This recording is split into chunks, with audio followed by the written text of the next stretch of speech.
C'est dans l'objectif de renforcer les liens d'unité et du bonheur conjugal que l'ONG École de Kos et la Fondation Wote Pamoja ont organisé une conférence débat avec les différents couples de la ville de Kolwezi le samedi 10 juin 2023.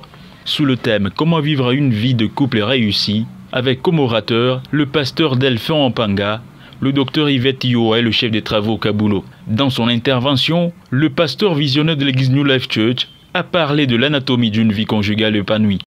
Le premier but de Dieu pour le mariage, c'était que l'homme soit heureux. Parce que l'homme étant seul, Dieu a dit qu'il n'est pas bon. C'est-à-dire l'homme être composé, ce serait bon pour lui. Le mariage est pour le bonheur réciproque. Parce que dans la philosophie de Dieu, quand Dieu parle de l'homme, il n'est pas bon que l'homme soit seul. Dans le mot homme de Dieu, il y a la composition du mâle et de la femelle. Vous allez trouver ça dans Genèse chapitre 5, versets 1, 2, 3. Selon lui, la stabilité d'un mariage réussi est basée sur 4 piliers. Le premier principal pilier qui fait la stabilité du mariage s'appelle la spiritualité. Le deuxième pilier du mariage, c'est le caractère. Le troisième pilier, c'est la gestion des biens et des tierces. La sagesse de gestion des éléments qui sont autour du mariage. Et le quatrième pilier, c'est la sexualité. Le mariage doit être honoré de tous. La Bible dit que le lit conjugal, que le mariage soit honoré de tous. Honoré de tous et le lit conjugal exempt de toute sûreté. C'est seulement sur cet élément que je vais m'étaler et m'arrêter. Exempt de toute sûreté. Tout enchaîner le lit conjugal comme le panneau. Parce que malheureusement, le mariage, c'est le carton conjugal. Le sang conjugal. C'est-à-dire le premier lit conjugal, c'est le corps de l'homme pour sa femme.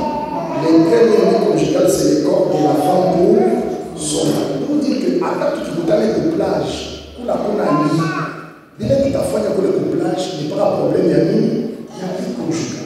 Pour sa part, le docteur Yvette Ioa, quant à elle, développait son allocution sous le sous-thème « Comment vivre la santé sexuelle et reproductive dans un couple ?» Les partenaires doivent avoir des informations sur le sujet. Les informations sont importantes sur la sexualité, sur les méthodes qui existent pour vivre une sexualité épanouie, acceptable, on n'impose pas, abordable, et donc le couple doit établir un choix et avoir accès. Par exemple, ici à Kolwezi, est-ce qu'il y a des structures où on parle de santé sexuelle? Au moment, ça doit exister. Plusieurs couples sont le fruit d'une attirance physique et c'est ce qui est à la base de plusieurs divorces. C'est autour de ce sujet que le CT Kabulo a parlé avec son sous-thème « Les conséquences psychologiques du divorce sur le couple et sur les enfants ». Au niveau des stimulus, il y a plusieurs stimulus qui peuvent être à la base de l'amorce d'une relation interpersonnelle. Mais souvent, les gens prennent ce qui est physiquement palpable. C'est souvent la beauté physique qui frappe. Et il y a d'autres stimulus aussi qui peuvent être à la base. La proximité, par exemple. Si je reviens à ce que mes prédécesseurs ont dit, la beauté physique, tout le monde, devant la beauté, a tendance à croire que ce qui est beau est bon.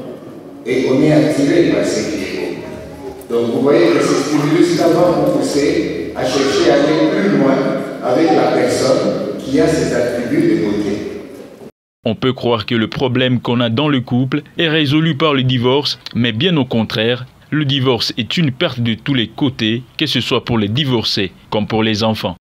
Libération, c'est vrai, parce que ça sera la fin des problèmes que vous avez dans le couple, mais c'est beaucoup plus la paix. Voilà. Donc je considère ça comme une médaille avec une face appelée libération et le verso appelé perte. Vous avez accepté le divorce, eh bien, ça s'accompagne toujours de la perte. Le divorce est d'abord donc comme une perte et pour les divorcés et pour les enfants.